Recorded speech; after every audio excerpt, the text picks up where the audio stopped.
Olá, eu faço companhia para você a partir de agora no Jornal Boa Notícia desta quarta-feira. Sejam muito bem-vindos. Na edição de hoje, vamos falar da diferença de algumas vacinas contra a Covid-19. A eficácia, as contraindicações estão ainda entre as principais dúvidas da população. E ainda, você sabe o que é a cultura do cancelamento? Daqui a pouco, um especialista explica os riscos dessa prática, não só na internet, mas também na vida real. E tem mais! O amor ao próximo também é um dos nossos destaques. Você já foi solidário hoje? Já já vamos falar desse exercício que deve ser diário. Fica comigo, porque o JBN de hoje já está no ar.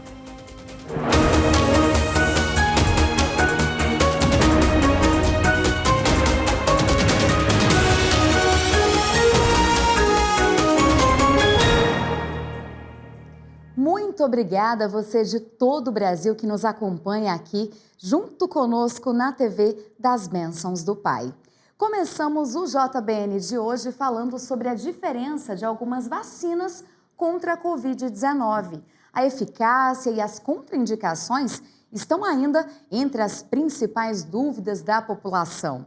Sobre isso eu converso com o médico infectologista Dr. Marcelo Dair, que está aqui com a gente de forma remota.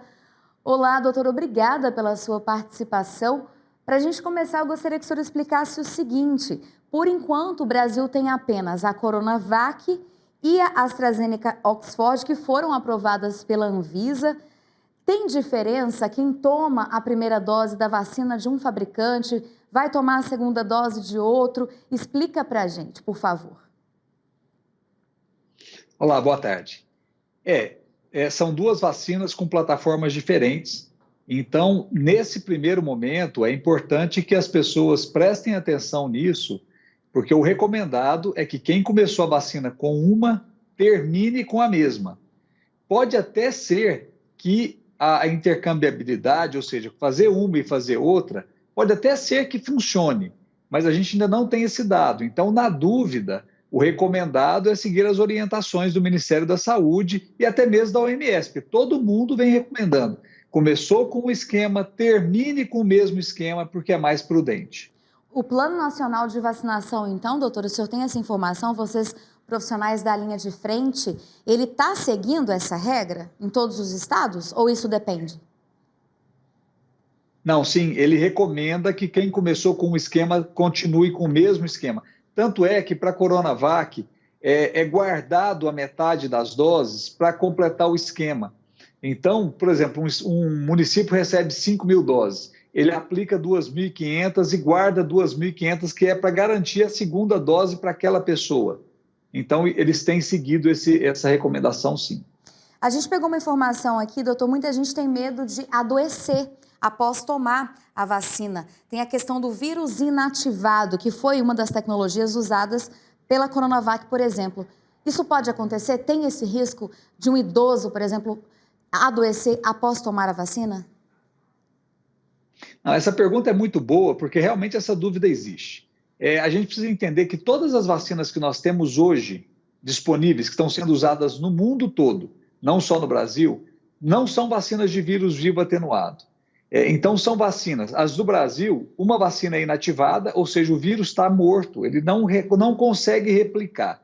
E a outra é uma partícula do vírus só. Então, essa possibilidade de vacinar e adoecer de Covid não existe. Isso é importante porque a vacina também não deixa o exame positivo. Se o exame PCR feito foi positivo, é porque a pessoa está doente, não foi pela vacina. Agora, o seguinte, doutor, quanto tempo depois da primeira e segunda dose aplicadas, essa pessoa está realmente imune ao coronavírus? Já é possível a gente saber? E outra dúvida também é o seguinte: muita gente se descuida porque já tomou a primeira dose, tem o prazo para chegar à segunda e a gente sabe que estamos num período muito crítico de pandemia e aí é que vem o risco, né? Sem dúvida. Isso também é uma outra coisa muito importante. A vacina não garante imunidade contra a infecção. A vacina garante porque todos os trabalhos foram feitos com base nisso, diminui gravidade da doença. Então, depois da Coronavac, eu preciso das 2 doses, mais 15 dias para que a pessoa tenha aqueles dados. Diminuição de 50% na taxa de doença leve, até 70% de doença moderada a grave. Esse é Coronavac. A vacina da AstraZeneca, depois de 28 dias da primeira dose, eu tenho até 70% de proteção contra as formas graves. Então, a vacina protege contra formas graves da doença, não protege contra a infecção. Então, mesmo se vacinando, cuidem-se, porque você pode se infectar, até mesmo ter uma forma leve, mas transmitir para uma outra pessoa como uma forma normal e até mesmo uma forma grave. Doutor Marcelo, muito obrigada pela sua participação conosco. Fica o convite para voltar mais vezes, tá? Obrigada. Prazer falar com vocês e é bom esclarecer as dúvidas da população. Nós agradecemos, é muito importante sim. E vamos saber agora o que é destaque no noticiário internacional? Acompanha comigo. Embarcar para a Espanha segue um problema para os brasileiros. O governo do país europeu anunciou uma nova prorrogação das restrições impostas aos voos do Brasil, Reino Unido e África do Sul. A medida vale agora até 30 de março e tem como objetivo impedir a entrada de novas variantes do coronavírus. O governo espanhol também impôs uma quarentena obrigatória de 10 dias, ou 7 dias, no caso de um teste Covid-19 negativo, a todos os viajantes que chegam do Brasil e da África do Sul. Cheio de gratidão. É assim que o Papa Francisco disse estar após a visita histórica ao Iraque, a primeira de um líder da Igreja Católica. A viagem preocupava por causa da violência no país, mas tudo correu bem e o pontífice voltou a Roma em segurança. Depois desta visita, minha alma se enche de gratidão a Deus e a todos aqueles que a tornaram possível, disse o Santo Padre. Francisco ainda voltou a pedir paz para os cristãos iraquianos, perseguidos há décadas. O Papa questionou a venda de armas no mundo e disse que a guerra se transforma com a mudança dos tempos, mas continua devorando a humanidade. Ainda segundo o pontífice, a solução é a fraternidade. E a China lançou oficialmente um certificado de saúde para viagens internacionais. É um aplicativo para smartphone que mostra o histórico de vacinação e testes de Covid, uma espécie de passaporte digital que poderia contribuir para uma abertura de fronteira. No momento, o sistema não é obrigatório e está reservado aos chineses, mas países como os Estados Unidos e o Reino Unido planejam adotar modelos semelhantes. Impacientes para vacinar a população, vários países já recorreram à vacina Sputnik V, como Hungria, República Tcheca e Eslováquia. E agora nós vamos atualizar você das últimas informações sobre a Covid-19 no Brasil. O país bateu um novo recorde de mortes causadas pelo novo coronavírus. Infelizmente, os dados divulgados pelo Ministério da Saúde mostram alta de mortes pelo 14º dia consecutivo. Já são aí 2 semanas. Aqui na tela agora a gente vai mostrar as informações oficiais divulgadas pelo Sistema Único de Saúde, isso até ontem, dia 9 de março. Então, a gente tem novos casos, mais de 70 mil já registrados, casos acumulados, mais de 11 milhões, novas mortes, 1.972 vidas perdidas para a Covid-19, um total aí de 268.370 mortes. E pessoas recuperadas, quase 10 milhões de pessoas, o que pelo menos, diante de todo esse cenário preocupante, é muito bom saber que quase 10 milhões de pessoas ficaram curadas da Covid-19. A pandemia continua, é preciso muito cuidado e que você se cuide, cuide da sua família. E a gente pede aqui de todo o coração as bênçãos do Pai Eterno para você que tem um ente querido, um amigo, alguém que esteja internado em um leito de hospital. Saúde, fé, muita fé em Deus. E o assunto agora é a cultura do cancelamento. Você sabe o que é isso? Essa prática tem chamado a atenção por ser uma espécie de onda, uma modinha, vamos dizer assim, que incentiva o cancelamento de uma pessoa nas redes sociais. Nesse período de pandemia, especialistas alertam que muita gente pode ter problemas de comportamento. Será que isso afeta só a internet ou a nossa vida real? É o que a gente vai ver na reportagem. Nem tudo que é feito pela internet faz bem. O anonimato da rede contribui para que comportamentos negativos ganhem força. Estamos na era do cancelamento. Quando um indivíduo ou um grupo ele se posiciona frente a algo, paralelamente, do outro lado do muro, digamos assim, também existe um indivíduo ou um grupo de pessoas que defende algum tipo de ideia, tem uma base ideológica. Então, por ela não concordar com essa opinião ou posicionamento desse indivíduo ou grupo, ele vai entrar em ação essa cultura do cancelamento. Há algum tempo, o bullying era a grande preocupação. Hoje é o cancelamento. São duas ações que têm como base a falta de respeito e de empatia. O impacto sobre o cancelado é incalculável, ainda mais se for jovem, sem o desenvolvimento dos controles emocional e mental. O jovem está na formação da sua personalidade, E quando ele é excluído, principalmente essa questão da base da sua personalidade, ou seja, ele cresce se perguntando, será que eu tenho a abertura, será que eu tenho o direito de colocar a minha opinião? Mas isso também traz um discurso de questão de humanidade, digamos assim, porque o indivíduo ele tem o direito de se expressar, assim como o jovem também tem o direito de se expressar. Porém, é uma questão também de maturidade. Será que o que eu estou falando, eu tenho transparência? Eu tenho consciência daquilo que eu falo? Os pais podem contribuir para que o cancelamento virtual não apague o brilho de seus filhos. O problema pode ser identificado e a solução começa em casa. Principalmente quando o filho ou a filha, eles começam a se isolar, porque é gerado um medo, é gerado um pânico, porque o jovem, ao ser excluído, por não ter uma maturidade de vida ainda, é comum que ele se isole, é comum que ele se feche no seu mundo. Então é importante os pais ficarem atentos aos sinais dos filhos. Antes do nosso intervalo, eu quero mandar um abraço para os devotos do Divino Pai Eterno, em especial para todos da Fazenda Sítio do Campo, em Pirenópolis, interior de Goiás. Para Ginaete, seu Juvenal e a todos, nosso muito obrigada pelo carinho, muitas bênçãos do Pai para todos vocês. Agora eu vou fazer um intervalo rapidinho e volto já já.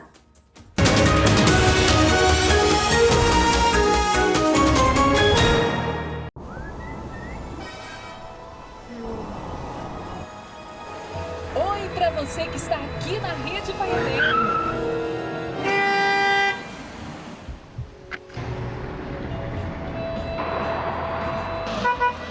Amigo, sua porta traseira está aberta.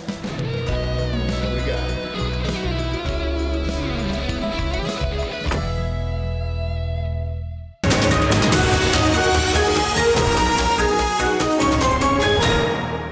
Estamos de volta com o seu Jornal Boa Notícia desta quarta-feira. Muito obrigada pela sua companhia. E para você, devoto do Divino Pai Eterno, falar conosco aqui da Nova FIP é muito fácil. É só acessar o nosso WhatsApp, tá? Aqui o número para você, anota aí, 62 é o DDD 3506-9800. Vou repetir, 3506-9800. Estamos prontos para atender você com muito carinho. E falamos agora de uma dúvida que muita gente ainda tem. Pessoas com câncer podem tomar a vacina contra a Covid-19? Quem responde isso é o oncologista clínico Gabriel Felipe Santiago. Vamos ver. Hoje nós vamos falar sobre a vacinação contra a Covid-19, especificamente para os pacientes oncológicos. Os pacientes oncológicos devem ser vacinados, mesmo os que estão em tratamento, Se for possível realizar a vacinação antes do início do tratamento, esse seria o melhor momento, mas a vacinação também pode ser realizada durante o tratamento. Os pacientes que encontram-se em terapia imunossupressora, ou seja, terapia que diminui a imunidade, como a quimioterapia, eles devem ser vacinados de preferência com a Coronavac, né?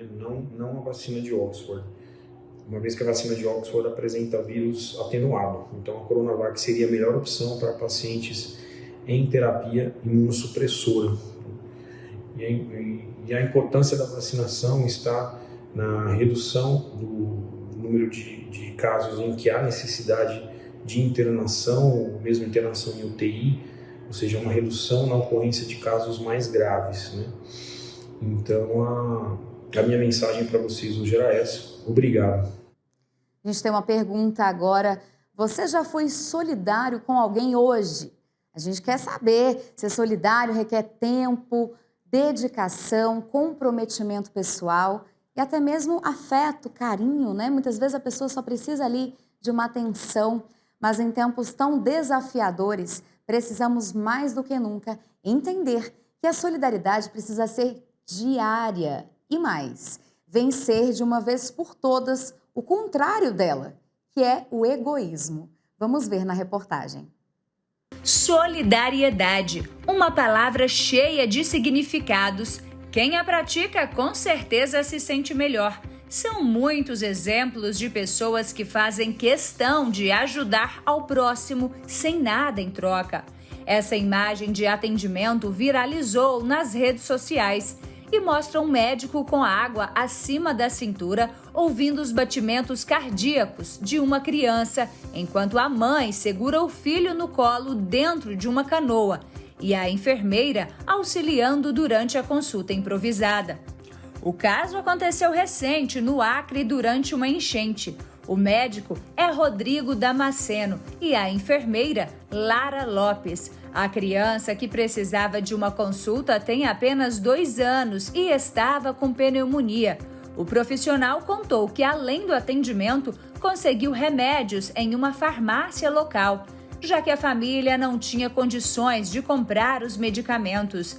Esse não é um fato isolado, é um ato de solidariedade que aconteceu quando o médico, a enfermeira, não mediram esforços para ajudar ao outro. O que é ser um indivíduo, um ser humano solidário? São pessoas que se comprometem com outras pessoas. São pessoas que acolhem a dor, o sofrimento, a angústia de outras pessoas, necessidades de outros seres humanos. A solidariedade é um valor humano universal e está presente em todas as culturas. Trata-se de uma qualidade do ser humano e está relacionada à bondade, também à empatia e principalmente ao amor. Ser solidário é estender a mão para o outro em um momento que ele mais precisa.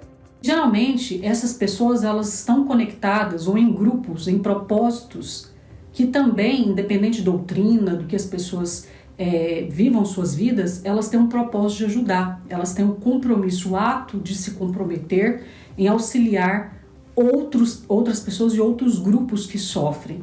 Então, indivíduos solitários são pessoas que buscam sempre estar nessa atuação, nesse interesse com o próximo. Outro caso empático. Dona Eliana usou as redes sociais para oferecer 15 diárias de faxina ou lavanderia em troca de livros para a filha estudar. A jovem é aluna do 7º ano do ensino fundamental de um colégio em Belo Horizonte, Minas Gerais. O valor do kit desse material custa em média R$1.000. A história tomou uma nova direção. Eliana conseguiu os livros para a filha. Oi, bom dia. Hoje começam minhas faxinas, as 15 faxinas, palavra compromisso. Já estou indo lá para casa da Ana Júlia já. Queria agradecer a todos vocês por estar me ajudando. Muito obrigado de coração. Uma pedagoga comprou o kit dos estudos em troca das 15 faxinas.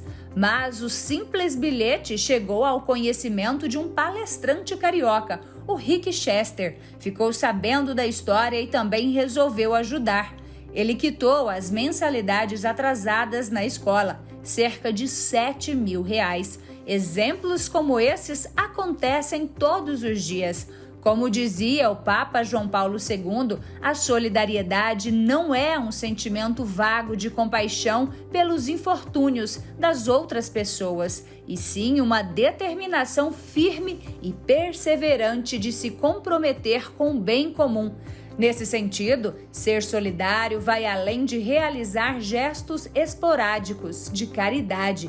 Envolve realmente abraçar as causas e se tornar parte delas. E que tal você, a partir de agora, ser mais solidário?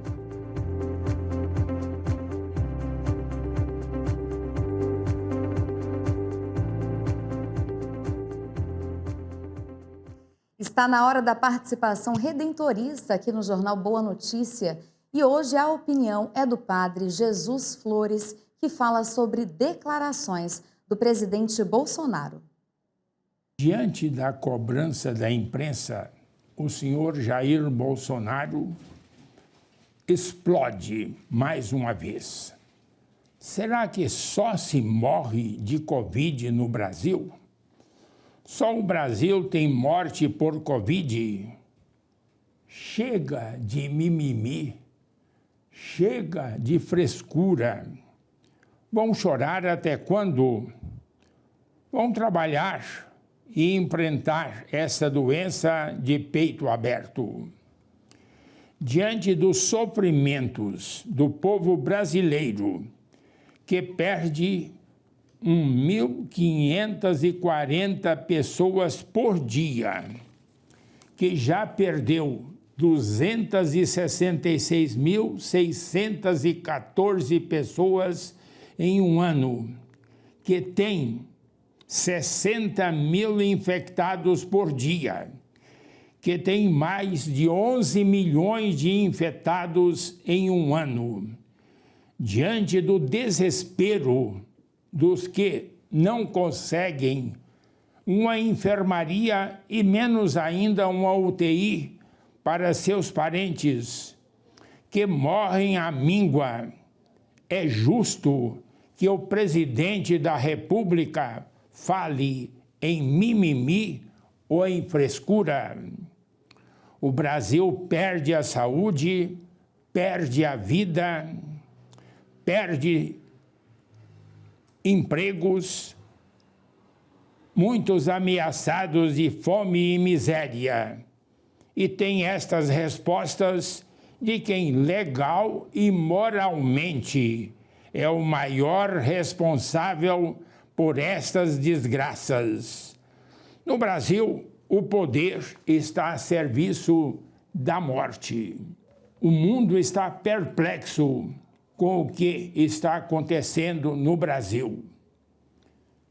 Diante disso, reage o senador Tasso Gereissati. Temos que parar esse cara. Reage Fernando Gabeira. O desprezo pelo conhecimento faz do Brasil um campo fértil para a devastação. Reage o jornalista Jânio de Freitas. O Brasil passou a ser visto como um imenso vírus assassino, com um governo que cultua a morte em massa, provocada pela pandemia. O país se tornou um perigo para o mundo.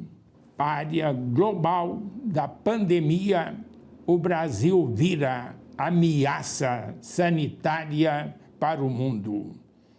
E diz a OMS, o Brasil precisa ter mais cuidado com a pandemia. E você também. Esse foi o Jornal Boa Notícia desta quarta-feira. Muito obrigada pela sua companhia.